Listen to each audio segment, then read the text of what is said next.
और अब बात करेंगे 13 मुखी रुद्राक्ष के बारे में। याद दिला दूं कि 13 मुखी रुद्राक्ष शुक्र ग्रह को अपने अनुकूल बनाने के लिए और माता महालक्ष्मी का आशीर्वाद पाने के लिए 13 मुखी रुद्राक्ष बहुत ही उपयोगी है। अतः आप 13 मुखी रुद्राक्ष से कैसे लाभ पा सकते हैं, आज हमारी सारी चर्चा इसी पर है। लेकिन उससे पहले मैं आपको 13 मुखी रुद्राक्ष से जुड़ी कुछ बातें जरूर बता दूं। किसी भी रुद्राक्ष की पहचान के लिए उसके ऊपर पड़ी धारियों पर ध्यान देना चाहिए, क्योंकि धारियां ही रुद्राक्ष की पहचान होती हैं। जिस रुद्राक्ष पर जितनी धारियां पड़ी होती हैं वह उतने ही मुखी रुद्राक्ष कहलाता है। अतः जिस रुद्राक्ष पर प्राकृतिक रूप से 13 धारियां यानी लाइंस पड़ी होती हैं वो 13 मुखी रुद्राक्ष कहलाएगा। ये रुद्राक्ष इंडोनेशिया और नेपाल इन 2 जगहों पर सबसे ज़्यादा पाए जाते हैं। इंडोनेशिया के दाने 4 से 15 मिलीमीटर व्यास के होते हैं, जबकि नेपाली दाने 10 से 33 मिलीमीटर व्यास में पाए जाते हैं। और यहाँ पर भी सबसे बड़े दाने नेपाल के पाली क्षेत्र के माने जाते हैं। आपको यहाँ एक जरूरी बात और बता दूं कि आजकल बाजार में असली के नाम पर बहुत से नकली रुद्राक्ष भी बेचे जा रहे हैं।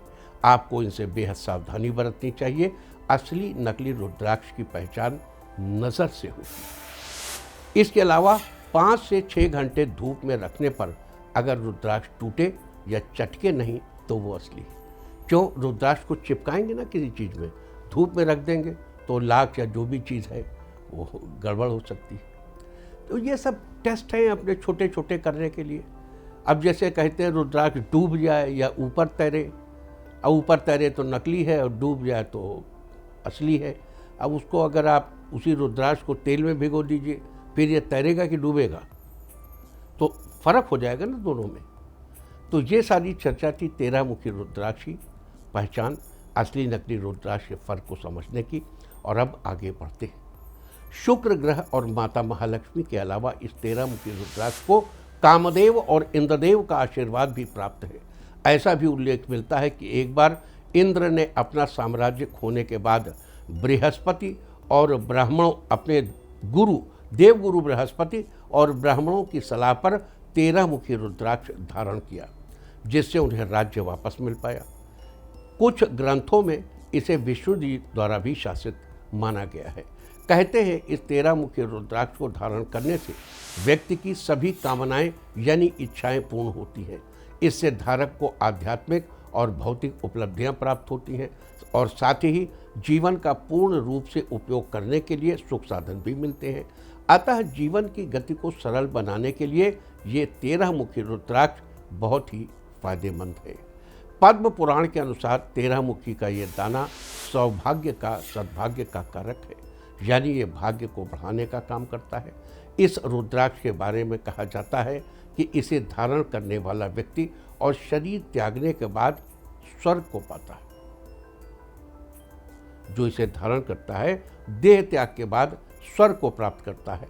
अतः मोक्ष प्राप्ति में भी ये रुद्राक्ष सहायक है। अगर इस रुद्राक्ष को धारण करने वाला व्यक्ति महालक्ष्मी स्तोत्र या लक्ष्मी सूक्त का पाठ करता है तो उसे कई गुना अधिक लाभ की प्राप्ति होती है। उसके ऊपर चारों तरफ से धन की वर्षा होती है और उसकी आर्थिक स्थिति बहुत मजबूत हो जाती है। अतः इस रुद्राक्ष को धारण करके आप माता महालक्ष्मी के आशीर्वाद से आर्थिक मामलों में अप्रतिम लाभ पा सकते हैं। और आपको बता दूं कि धन के इच्छुक व्यक्ति ही इस दाने का सबसे अधिक उपयोग करते हैं। इसके अलावा शादीशुदा लोगों के लिए भी ये रुद्राक्ष विशेष रूप से फायदेमंद है। अपने दाम्पत्य रिश्ते को बेहतर बनाने के लिए या जीवन में ऊष्मा का संचार करने के लिए इस रुद्राक्ष का बेहतर उपयोग किया जा सकता है। इसके साथ ही आप अपने करीबियों से घनिष्ठ रिश्ते बनाना चाहते हैं तो आपको 13 मुखी रुद्राक्ष के एक दाने के साथ 6 मुखी रुद्राक्ष के 2 दानों का संयोग धारण करना चाहिए। इस संयोग को मोहिनी संयोग कहते हैं।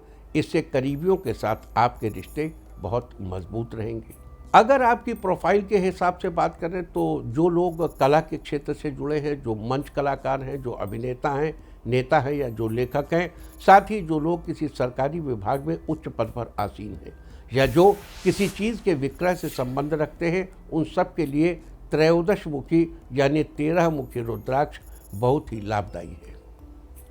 इससे आपको अपने कार्य में पूर्ण रूप से सफलता, यश, सम्मान और ख्याति प्राप्त होती है। धारक के अंदर नेतृत्व करने की क्षमता आती है और वो एक अच्छा वक्ता साबित होता है। इसके साथ ही आपको बता दूं कि 13 मुखी रुद्राक्ष को धारण करने वाले व्यक्ति के अंदर अद्भुत आकर्षक क्षमता भी देखने को मिलती है। वो किसी को भी अपनी तरफ आकर्षित कर सकता है। अगर स्वास्थ्य और औषधि के नज़रिए से 13 मुखी रुद्राक्ष को देखें तो ये दाना मनोविकार या मानसिक विकार को दूर करने में बहुत ही सहायक है। इसके अलावा तंत्रिका तंत्र में किसी प्रकार का अवरोध, जोड़ों में दर्द की समस्या, रक्त की नलियों में रुकावट, जननेंद्रिय या गर्भधारण संबंधी कोई परेशानी, अपच, थायराइड, आँख के संबंधी समस्या और गर्दन संबंधी परेशानियों से छुटकारा पाने के लिए भी इस तरह 13 मुखी रुद्राक्ष का उपयोग बड़ा ही लाभकारी है। आपको बता दूं कि वैसे तो इस रुद्राक्ष को अपनी दाहिनी भुजा पर धारण करना चाहिए, लेकिन अगर भुजा पर धारण करना आपके लिए सुविधाजनक नहीं है तो आप इसे गले में माला के तौर पर भी धारण कर सकते हैं। 13 मुखी रुद्राक्ष से मिलने वाले फायदों पर तो हमने चर्चा कर ली है, लेकिन इस रुद्राक्ष को धारण करने की सही विधि क्या है, इस पर भी चर्चा होनी है।